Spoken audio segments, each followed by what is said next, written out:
Wow. Wow. I Now I need to just get my presentation up.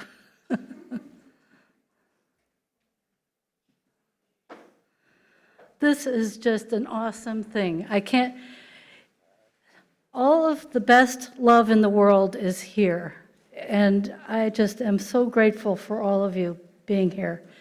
I didn't get a chance to say hello to everybody yet, but it's such a blessing. Most of you have seen me in the worst of times and seen me in the best of times. This is truly the best thing that ever happened. And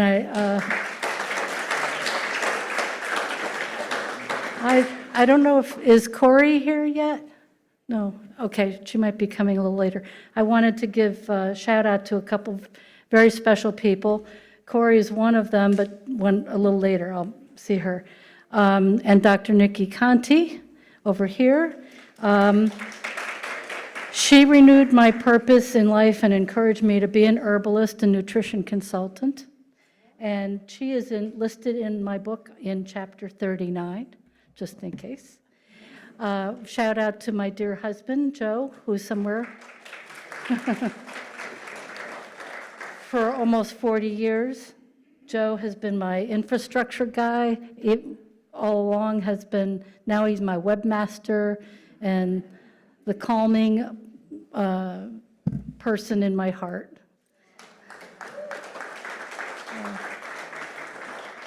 And Denise is here. Denise and Ben helped me with my book trailer. It's still a work in progress, so we don't have it done yet, but it's nice. It's really nice to have people around you that have different, they're always wanting to help and be with you. And that's what I feel in this room, this glowing warmth of cheering me on and being with me. It's just, I can't tell you what it feels like. It's just unbelievable. I'm not used to it, to tell you the truth. For today, I also want to point out Angie Velasi is here helping me be my timer and doing the registration and kind of keeping me on track. Linda Mitchell is here helping me with the sales of the books. Kathy Isvinskas, I didn't see her here yet, but she's going to be taking pictures if she does come. She's a fellow herbalist and artist. And Lisa Korzanowski is here, who is the person from the CCM side of things helping coordinate all this. There you are. Thank you, Lisa. Thank you. And Tom is on staff here doing the audio visuals and production and the music. And Dave also helped me with the music list, musician and Angie's husband.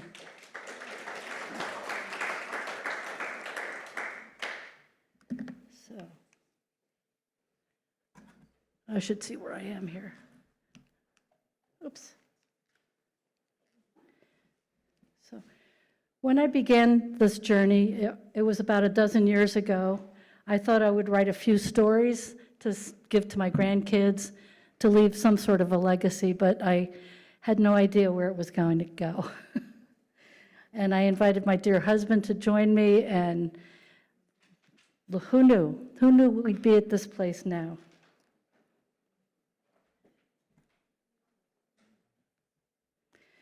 We got together once a month and read our stories. We offered critiques and suggestions, and I would always say, I'm sure Barbara would attest to this, more dialogue, more dialogue. During that time, I enjoyed learning more about Joe and his story, and he learned more about me also during this writing experience.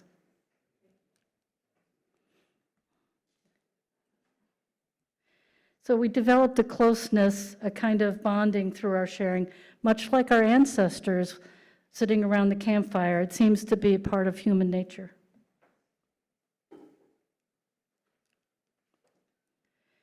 Talking with one another, sharing our feelings develops greater understanding and empathy.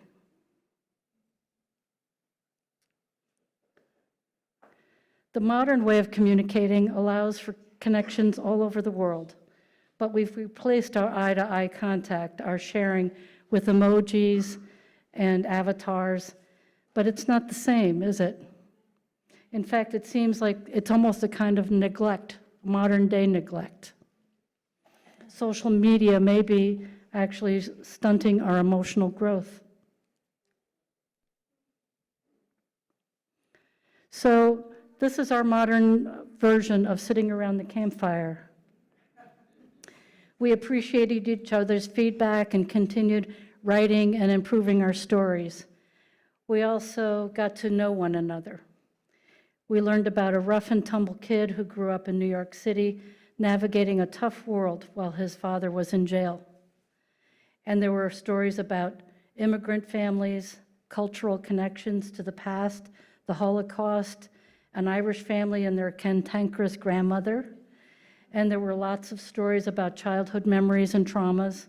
There were kids playing under a big porch at summer camp. There was one story about a kid who sat quietly with his mother at church when suddenly there was a clatter, kerplunk, rattle, rattle, rattle. This little boy's marbles had escaped from his holes in his pockets and then went rolling down the aisle toward the altar. What was he to do? That was Joe. Then Keith is the first man here in the picture, told of horrible atrocities of being a tortured POW in Cambodia. One time he looked at me and said, "Your story is also cause for PTSD." And that was, in fact, the first time it ever occurred to me that I would become aware of my own history and the impact it had on me. Here's a synopsis of my book as a book trailer. She was nobody's daughter, neglected and abused by her parents, further traumatized by the state. At just 8 years old, Oops, I hit the wrong button. I didn't mean to hit this button. Let's try that again.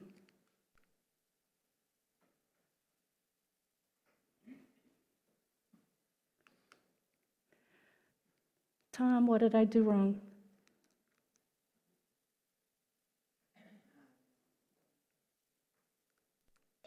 She was nobody's daughter, neglected and abused by her parents, further traumatized by the state. At just 8 years old, Jeanette became a ward of the state, stripped of her home, her family, everything, even her name. Jeanette became Jan. But even as a forgotten child, she carried a spark the world couldn't extinguish. Though life offered heartbreak instead of handholds, she never stopped climbing. From foster homes to city streets, from a teen mom with $9 to a homeowner, from high school dropout to corporate instructor, Jan persisted.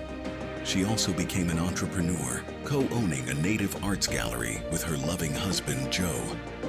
And later, an herbalist, guided by a deep respect for the earth and those who've been displaced by it. She had Dana, and with her daughter came a new purpose. Her life became about more than survival. It became about transformation. Nobody's Daughter by Jan Keyes is an unflinching memoir of trauma, resilience, and triumph.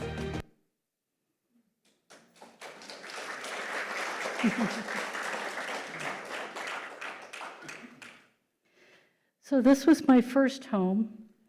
Me and my brothers, my grandma, my mother and father lived at the top floor of this 2-bedroom apartment. It was called a cold water flat. It was, that meant there was no running water, of course, but that didn't matter to me. I was a little kid.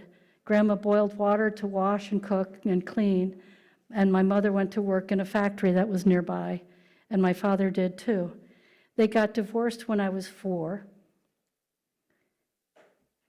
And then around back, you could see that there's a porch out back, and the L's rolled by at the almost within. I could wave to the people on the train. It looked like that one on the right here. I remember playing with a sandbox, making mud pies for my dollies on that porch, and overlooking the kids playing in the playground, because the school was right next door. And that was my world. Anybody that remembers, I don't know if you read the book, but anybody remember about Bill throwing a cat out the back porch? That was like that. And the picture the colored picture in the back shows the alleyway. That's where my cat landed from the third story. It wasn't, well, you'll read it. And this is a picture of me and my brother, baby me. It was a studio picture, which might answer a question. Was I taken or was I in fact given away? And the answer to that, and the story of these pictures, is on page 373.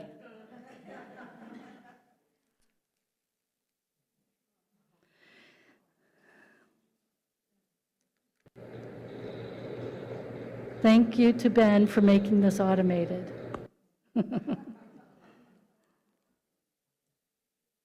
So a lot happened between that little girl and when these pictures were taken about 5 years later. My brother and me were both, at this point in time, living in an institution, 2 different institutions, and we were split up, and that was the last time I got to live with my brother. When the state intervened, for a while I lived with my father before that point, while my brother was in a detention center. Then I had to go too.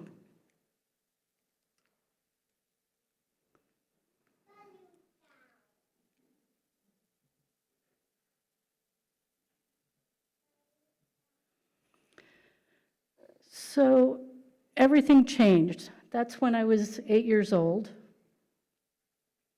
And this is a compilation of my memories. The 2 things I remember about this institution, it's called the Audi Home. One thing I remember is it had very tall, dark windows, and on the inside, they were encased in like jail-like cages. And the other thing in the front of the building were these columns, and you'll read that in the story. My brother at this point had already been taken away. And then the question comes to mind, why? Well, my case notes that I just found a few years ago said that my parents were deemed incapable of taking care of me. My brother had gotten in trouble with the law, so he had just been taken away anyway, because he had to be punished. So in here, in this institution, my parents were replaced by the state. And what is that like? Employees are then charged with taking care of me. There are no parents. There's no eye-to-eye contact. There's no conversations.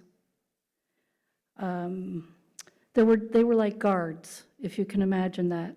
You don't have a person to hug or to talk to.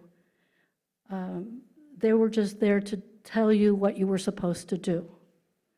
The kitchen table was replaced by tray tables. My clothes were replaced with a uniform. We were thrown together with strangers who didn't care about you either. It's hard to explain, but that's when my life force drained from me. My desire for myself ended. I lost interest in everything. Nothing was fun or funny.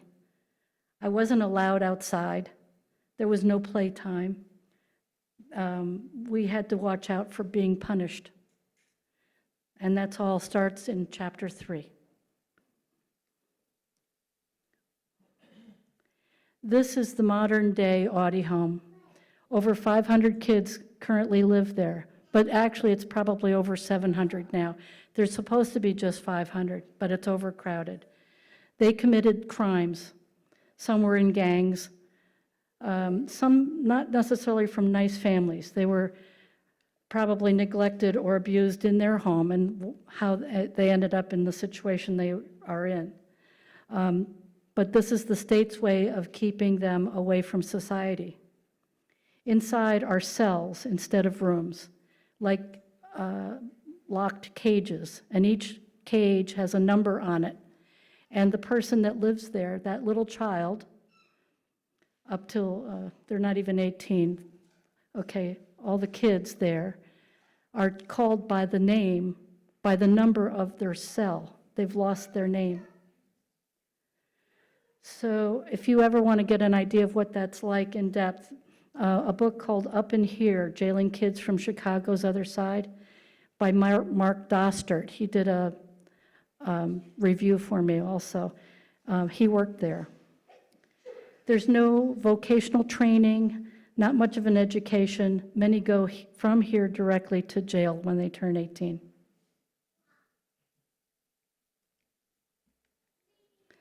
Being a ward of the state provides for the basics.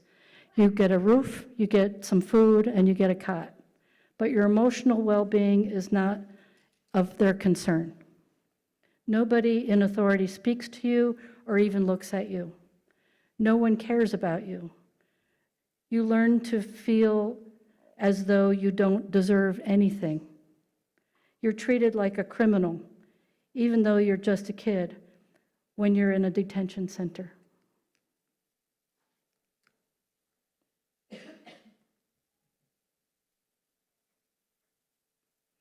Kids that live in institutions are not in charge of their own lives.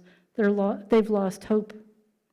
They start out being born into dysfunctional families, sometimes into drugs or alcohol abuse, or they might be born to neglect or abuse, or both. And one thing in common is they were born poor. Many have no way out. Our families are suffering. One thing for certain is that when government jails kids, it causes further harm. The state is the abuser.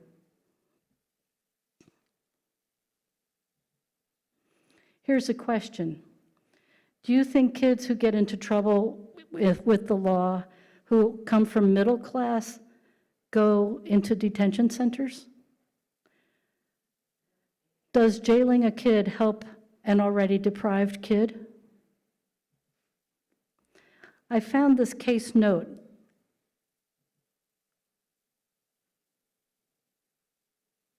I'm sorry. Technology.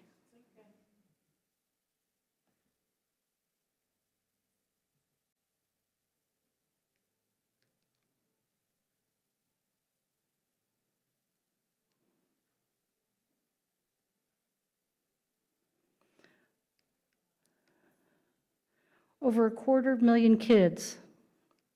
During this current administration, 11,000 additional U.S. citizen children have been separated from their immigrant-born families. That makes them wards of the state, too. And all these kids will be forever traumatized by the loss of their family, and everything they once trusted is gone. There I am. I lost trust in everyone. I lost hope.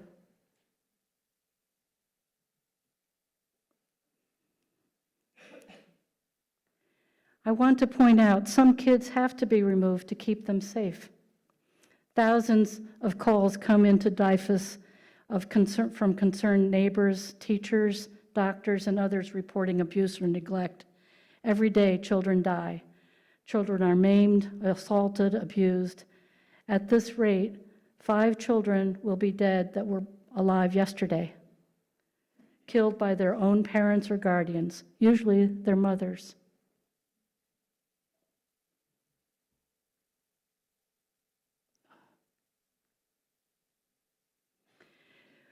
So when I moved to this orphanage, it was 1960. The Chapin Hall was called the Chicago Nursery and Half Orphan Asylum. What a name, right?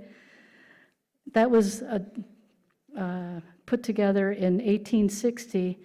The buildings themselves were from the 1940s, and it was a 10-acre property with a cluster of buildings in like a U shape with a chain link fence around the whole property. And when I lived there, it was, I was able to go to public schools, but it was still institutional living. I lived in a building with a group of other girls my age. It wasn't like living in a family. We all wanted to live in a family. That was our goal.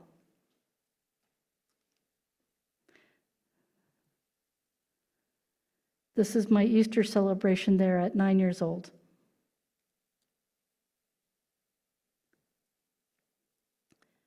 So I was almost 10. I got to live in a real family. And this was my foster home.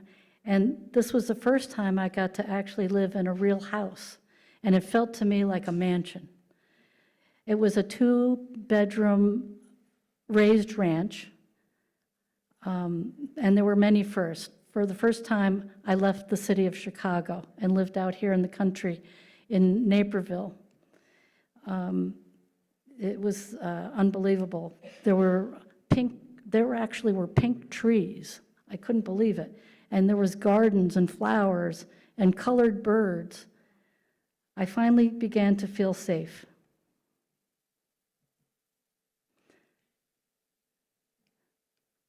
I had a sister for the first time. For 4 years, I finally was stable. I felt predictability, but that didn't last. When my sister was sent back, I realized this was not as stable as I thought. I lived in fear. I too could be sent back. So I had to make a big decision. After 6 years of living there, I decided I would make the first move.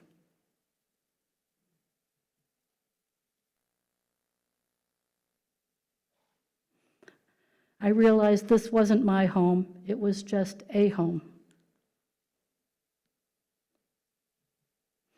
When I decided to leave, I was 16, back to Chicago. I had to figure out how to make a living. I thought that if my foster parents really wanted me to stay, they would say something. They would tell me they loved me, but that didn't happen. I learned how to take care of myself, pay my rent, get my work. Eventually, I would have to do that anyway. I was only 2 years away from being emancipated. So I just got an earlier start.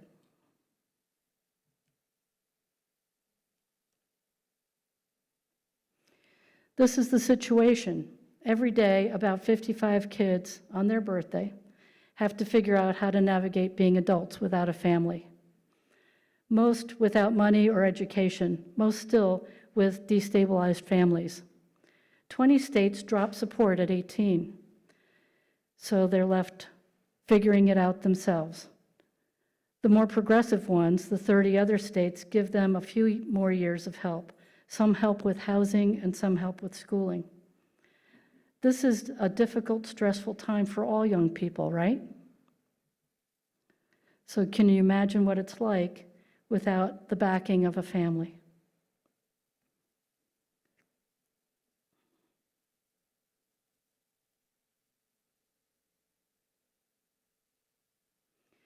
When I was 19, I married and had a baby. Before that, when I was 17, I left Chicago, went to New York with this guy, and then came back, and I hope I didn't ruin the story for anybody. So my daughter's father left when she was about 2 weeks old, and I never saw him again. And he took my savings, and that was that, no child support. So I went back to my foster home. I was very lucky. Fortunately, they allowed me back to stay with them until I could get back on my feet.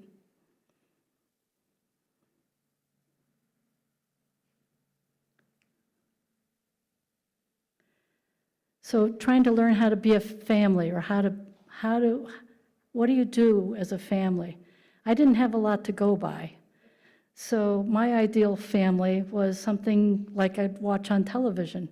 There was a nice mother and a nice father, loving children, a nice house, nobody argued, everybody had a nice time together. And every problem was solved within a half hour. And I wanted that for my daughter, too.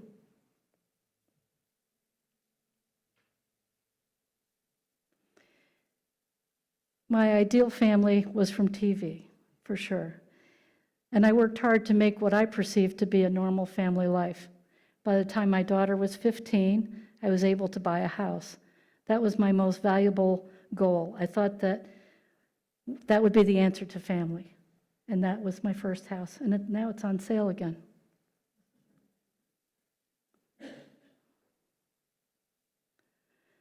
So,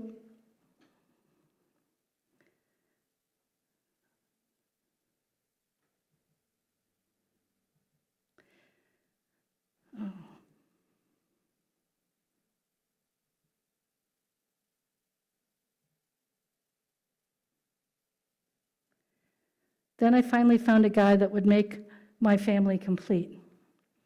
I was hoping it would have happened before this point in time. Dana was 16 when we married. Joe's boys were 8 and 11. Once again, I had a hard time figuring this whole thing out called family. Again, I had to made-up version of it in my head, like the Brady Bunch. You know, we all would be together, we'd all love each other, just like in the TV show, and there'd be some problems, but everything got resolved within a half hour, and it all worked out. So this is, oops, wrong button. This is my daughter and grandkids and her family. And this is Joe and his boys, grown up now, and his family. A small section of his family, I discovered, really. And the glue that held everything together, the most loving mom I ever had. She made me feel loved and accepted. So where do we go from here? Well, I want to use my story as an example, one of millions who once lived as wards of the state. There's over 8 million adults who have had this lived experience. Of course, everyone is different. Some are a lot worse than mine. Everyone is different. So I'd like to use my lived experience to make the situation better for those that have been traumatized, the kids that are living in these situations today. Many of these kids are like feral cats. They don't know how to live in a family. They you know, emotionally like scratch at you, or they are angry at you. They don't know how to be accepting and loving, because it takes a lot of time and a lot of energy and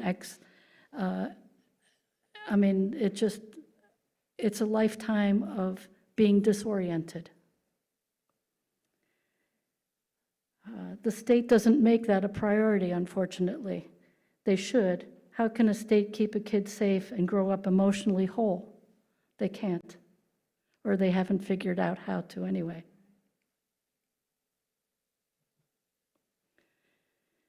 So what I learned from telling my story is that though there are many kinds of trauma, one kind of trauma, growing up without your family and in foster care, is something that needs to be understood better. Estimates are that close to 8 million adults, as I said before, grow up, have had that lived experience. Kids now growing up at various state programs are in dire need. Their emotional and even their spiritual needs are just as important as a roof and food. It has to change for the sake of the future generations.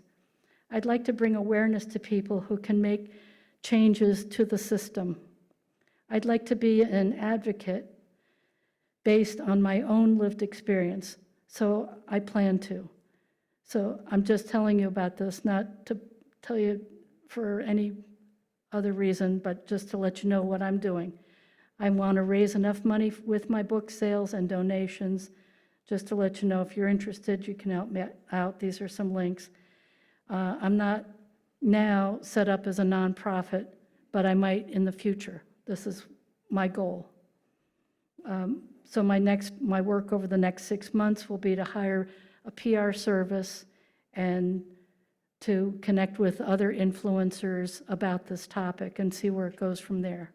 So if you see me on the, Anderson Cooper, you'll know that's my plan.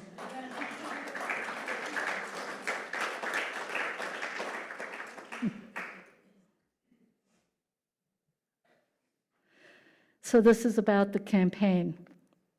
Things that I want to teach about my campaign. There are close to 500,000 kids who are wards of the state who don't have a decent home. A recent article said some kids are actually living in the offices of caseworkers, and it just doesn't even make any sense. If these kids haven't been taken care of from their family, some kids' family life is anything but loving. Over half the child population live with extensive trauma and abuse, so parenting skills have to be taught. Maybe in high school or some outside support has to be given, like neighborhood networks. That Vinny, who had trouble in New York City, had a boys' club to go to. So that was a saving grace. There has to be more of that kind of a network. After-school programs for at-risk kids so children don't end up in jail. Somebody has to be watching over them. Because especially nowadays, Medicare is taken away when you're already poor. People are working 2 and 3 jobs just to make a living. Nobody's able to take care of the kids and work at their job at the same time. So wards are placed in homes, group homes, institutions. Some have to live in hospitals or psychiatric wards. Some are actually staying in their psychiatric hospitals for way too long because they don't have a place to put them. And the worst is in these detention centers, these jails for children. It's not certainly a way of growing up ideally where you're emotionally stable and can help the next generation.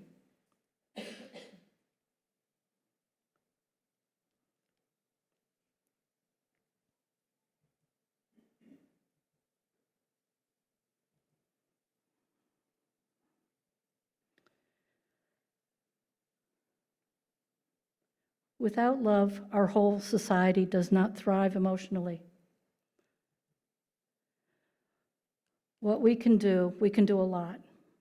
First and foremost, provide resources. Kids should not be treated like they are a line item on a budget, farmed out to the lowest bidder. Regular kids aren't treated this way, right?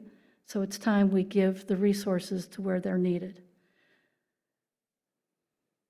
Second is that I believe all detention centers, like kids' jails, need to be banned for children. If they can, we have archaic ways. We got rid of orphanages. We got rid of reform schools, they used to call them. They got rid of those. Even an orphanage is better than a detention center. I know because I lived in one. Actually, I lived in a detention center too. I can tell you the orphanage was a lot better than the reform school or the detention center. If the state is now the guardian, it must take the responsibility of raising children into decent people. Here's some ideas. Vocational training and education has to be mandatory. Parents and guardians need support and training to keep the cycles from happening over and over again. That means minimum wage subsidies have to be taken care of, and housing has to be taken care of, and childcare has to be given. Demanding parents that work 2 and 3 jobs, as I said, you can't do both. And that's when you end up with a kid that's suffering from neglect. So kinship care is another innovative thing that's happening now that's also very positive, actually. They're providing some services and money to people in families to help support the kid that needs that support that's a relative. So at least there's some cultural things that are kept intact and their family is kept intact. And the more we also need more trained professionals, people that have an understanding of what it's really like to live as a poor person. Unfortunately, sometimes the decisions are made by very nice, well-intended, middle-class, educated people, but they have no clue as to what it's like to live poor. They have no idea I can't imagine what a caseworker would do if they ever saw a cockroach. I just have no idea. So if we can spend billions blowing up people in countries, other countries, if we can spend billions on these foreign ridiculous things that are happening, we certainly can take care of the next generation. Our kids are our future. Thank you.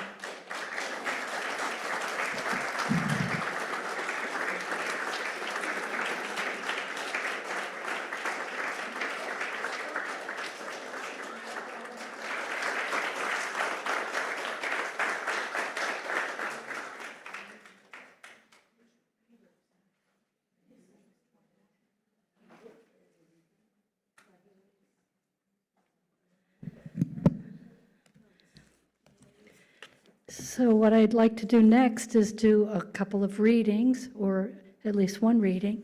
And because we were in a nice educational environment here, I thought I would read about my education.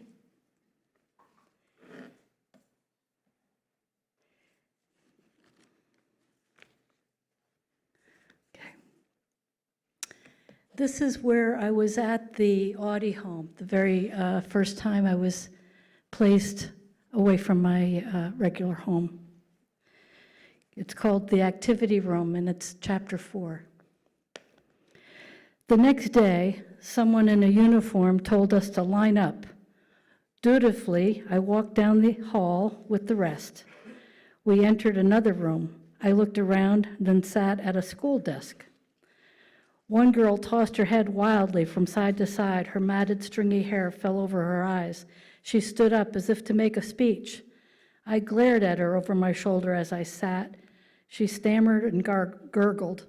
1, 2, 3, 4, 5, she emphatically yelled. Then suddenly she stopped as quickly as she started. She looked down as if analyzing what she had just said. What did she do that for? This is a classroom. I was annoyed and wondered what kind of a fool would be so rude. I also reconsidered this notion of school with only one lesson: silence. When are the real lessons going to start? When is the teacher going to say something? The teacher sat slumped over the desk in front. She didn't raise her head.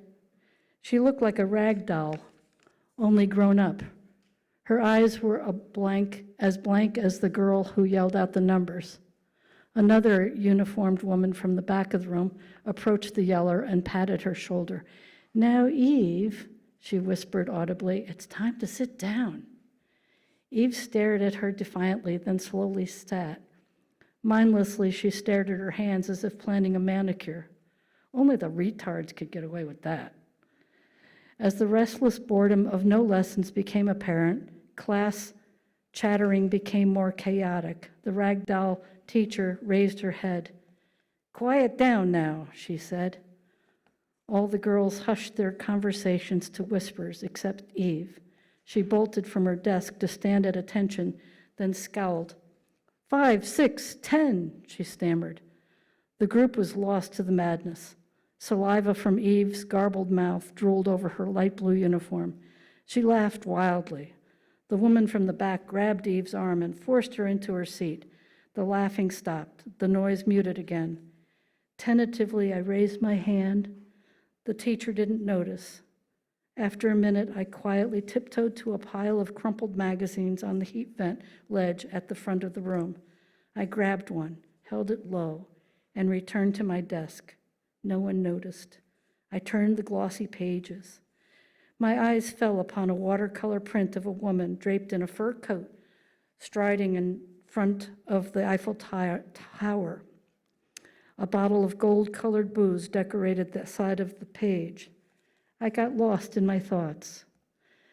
I remembered lying next to Mommy in bed as we looked at magazine pictures. I remembered the dusty, dark, and crumpled room and how warm and snuggly I felt back then as I glanced at words I couldn't read, watching Mommy's long cigarette-stained fingers turn the pages. I delighted in the pictures alongside the columns of words. Sometimes Mommy would lay her head close to mine and point to an ad. "See, honey, this is New York," she explained. She paused, staring at the jagged building shapes. "Wouldn't it be wonderful to go there?" I'd nod, somehow knowing it must be wonderful because Mommy thought so. She'd never left Chicago, but wistfully dreamed of traveling to far-off places. "And oh, isn't she beautiful?" Mommy would exclaim as she pointed to a woman dressed in a fancy red dress. Then she'd flip to the next page. "Oh, look at that little doggie in the teacup," I squealed in delight. Mommy smiled. "I wanted to hold that little doggie." "How can it be so little? Is it real, Mommy? Can we buy it?" I was jarred loose from my daydream. "Be quiet," the teacher said. "Didn't I tell you girls that?" I looked at the long windows with bars. What a strange place. What kind of a school is this? I want to go home. This place is way too hard.